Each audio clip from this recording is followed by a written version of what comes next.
My name is Jessica Mulas, and I'm a graduate of ATU, Bachelor of Contemporary Arts course, graduated in 2024. My work reflects on the impact of the constant stream of digital imagery we see through social media and how this impacts our sense of self. Also, I like to look at the visual overload of what this imagery can do with our expectations.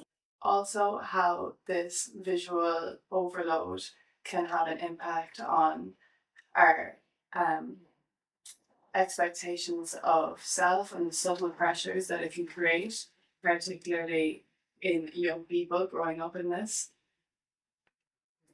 So, with the work, I wanted to make as many pieces as possible, not spend too much time on the actual technique of the piece. I wanted lots of pieces to show the prolifery of imagery. And when you walk into a room and that's your entire wall, it's a bit unsettling. And that was the effect that I wanted when people went into my rooms for the graduate show. Something that I found came through when I worked quickly, when I paint quickly and I don't allow myself time to really try and focus on perfection with the piece. Like I let it be what it is, what it's meant to be. And with that I find the strokes they give, the expression in the eye or the expression in the mouth, it's the little marks that make such a huge difference to the whole persona that comes across at the end of the piece. And I found that worked after making hundreds of pieces. That's, you go through the process and you pick out what ones are semi-successful for you, and then try and find what parts of these pieces were successful and what made them successful, and then you go from that. And that's what I found was making them stand out to me towards the end.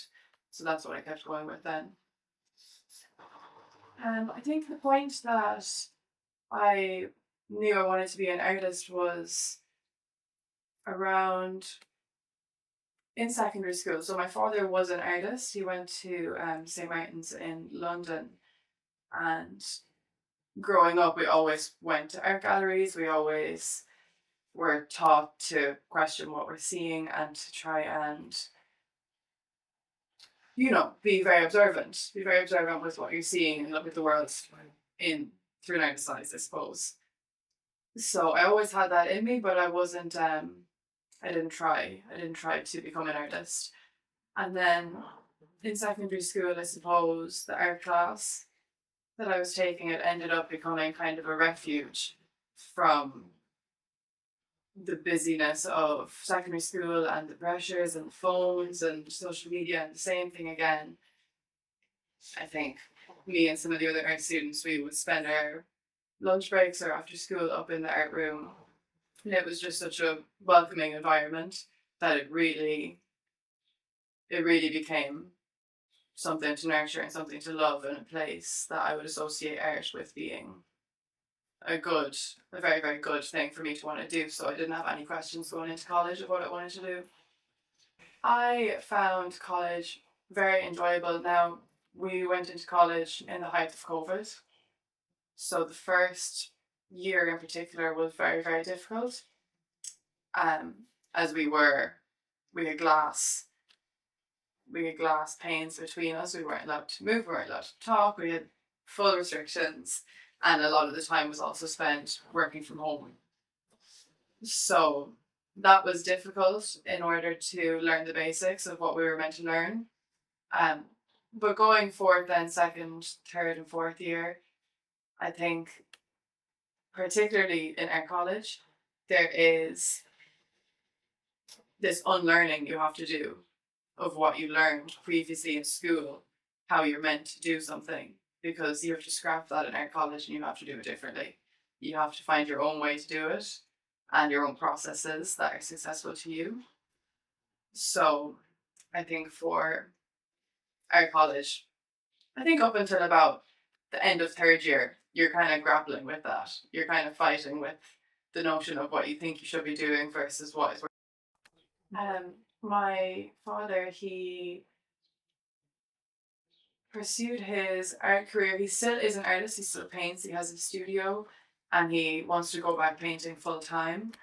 Um, but I think after he left London, it was much harder to stay in that art scene as in Galway as it was in London, where there was always shows happening. You know, once you come out of college, there's lots of opportunities.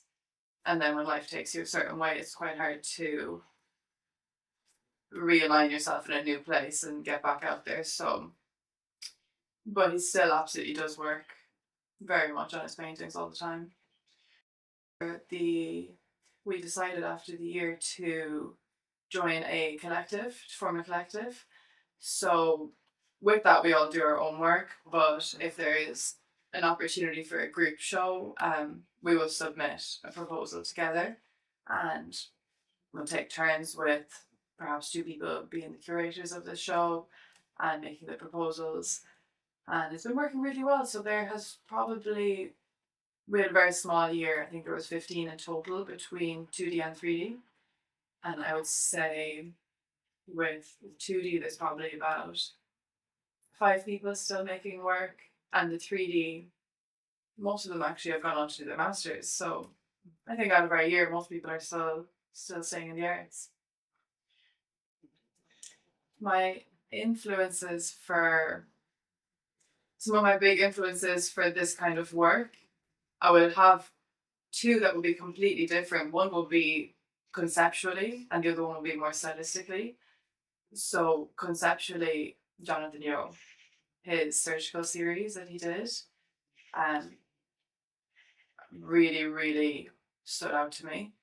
I love his work anyways, but that particular series, he spent a lot of time living in LA, which is surgery enhancement capital, and he did this. I don't know if you're familiar with the series. He did a series of works with where he painted the ladies or gentlemen in surgery, and if you look it up, it's incredible.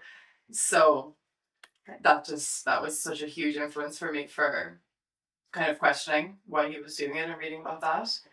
And then Francis Bacon, his portrait style, I'm looking at new directions at the moment. There's so many different pathways to explore with this concept of the digital imagery and the proliferation of imagery that we have now that we never had before. This access to digital portraits and photography, and like where does painted portraits stand in that? That's what my thesis was based around. So this portrait here is about a gentleman that will come into the bar that I work in for his pint of Guinness in the evening and a chat. So I asked him one evening, the way the light was hitting him, I asked him, can I paint you? Would you mind if I take an image and paint you? And he said, absolutely. So that is probably one of the only portraits that I did that I included the background, that I put him in a setting, because the rest of them are based more on how it would look on social media, and on social media people would prefer a plain background normally, is kind of what we'll go to. So I try to make it as easily accessible to you to see that. Whereas this one I kind of went in a bit of a different pathway. But it's probably one of my favorites actually. So I definitely will explore a bit more into that as well, and also some more photography I think will be good in the future. I think after the graduation show ended, there definitely was a feeling of sadness from leaving this institution where you are working, being creative all the time. There is, every single person in there is creative in some way, and I find that so important for an artist to be surrounded in. So there is definitely a moment when you leave art college and you no longer have such free access to that. And I think every artist has that moment of, oh, you take it for granted. But that's why it's so important for there to be artist studios, because you're still, in a sense, all working together and bouncing ideas off each other outside of that college experience rather than having a studio alone. For me, I find I need to be surrounded with other artists to really stay moving forward with my practice. Incredible. It was such a great thing to lead from being in college, going straight into this, because it was 3 months with the studio and with help from other artists, and you get to meet all working artists in there. So it really brought you from that college environment into a working artist environment very quickly. You didn't have time to lose morale, which I have to say I'm very, very grateful for. And the people in art space were really great. Any questions I had, anything that I needed help with, advice, it opened up a lot more opportunities for me having that residency. I did not know it was 4 years. I didn't think there was any art community in Galway 40 years ago going this long. That hasn't been dissipated by now. So I think that was brilliant to see. Since my residency, I have moved to a new studio space rented in Galway, which is collective with three other artists and myself, so four artists in total, and there's the gallery downstairs. And honestly, it's such a small space, but I feel so creative inside of it.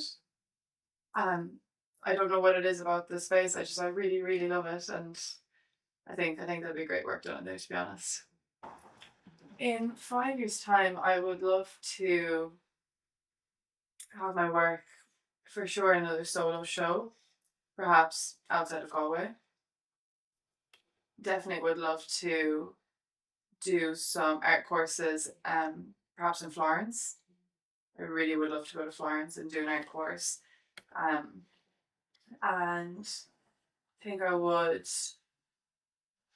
like to be working with some organization with my art, so my art can be raising awareness and questions in some aspect. I want my art to go in that direction.